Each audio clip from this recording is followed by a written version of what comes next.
So at least one person's in custody after an alleged burglary at an LA house belonging to Kim Kardashian. He was apparently seen taking one of her cars on like a joyride near her house. Security was like, well, that doesn't seem right. Called police. When deputies arrived, they found this guy inside the home, they say, and arrested him. Nobody was home when it happened, but it comes as we've been covering a series of these high-profile break-ins at homes of athletes, famous people, stars like Travis Kelce, Patrick Mahomes, Nicole Kidman, Dylan Sprouse. Dana Griffin is following this story for us, and we'll talk about the others in a second, but let me start with Kim Kardashian. It's not her main house. Apparently she owns it, but it's not her primary residence. Has she said anything about this? Yeah. And what else do you know about this joyride break-in thing? Yeah, we haven't heard from Kim Kardashian yet, but we have learned that the suspect, 27-year-old Trey Mendel, he's still booked in jail right now. He's expected to make his first court appearance tomorrow.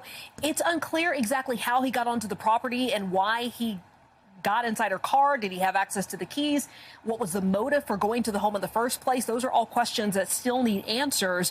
But this isn't the first time Kim Kardashian has faced something like this. You may remember that 2016 Paris heist when Kim was bound, gagged, and even held at gunpoint, and thieves made off with $10 million in her jewelry. And I know that she became super cautious about what she posted on social media to not attract that sort of attention. So you can imagine how just concerning this must be for her and her family.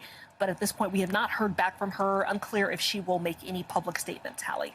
And then the other thing is, like, you know, we talk about these celebrity break-ins, and it's so, I mean, Dana, you and I have talked about this on other shows, you know, these pro athletes where their schedule, like, you know what their schedule is. You literally know when they're not going to be in town because it's public information, and then, you know, break-ins tend to happen. These famous people, is it because, you know, burglaries and break-ins are happening to a lot of people, but we're just hearing about the famous people? Or are these, I would also assume that these celebrities may be targeted more specifically because they are publicly known to be quite wealthy and have a lot of nice stuff?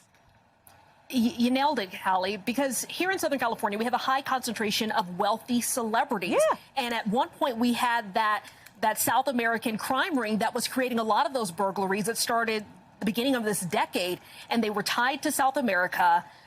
Even the one involving Patrick Mahomes, Travis Kelce, they were tied to that specific ring. And so you saw a lot of that. They didn't want to interrupt someone as they were home. They tried to do it when the person was not there. It was coined burglary tourism in this area. Things have since evolved because take Dylan Sprouse. This happened in April. This guy tried to break into his home. Dylan tackled him.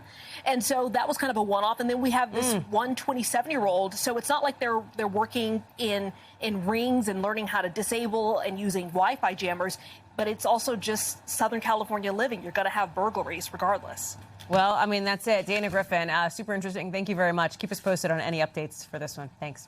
We thank you for watching. And remember, stay updated on breaking news and top stories on the NBC News app or watch live on our YouTube channel.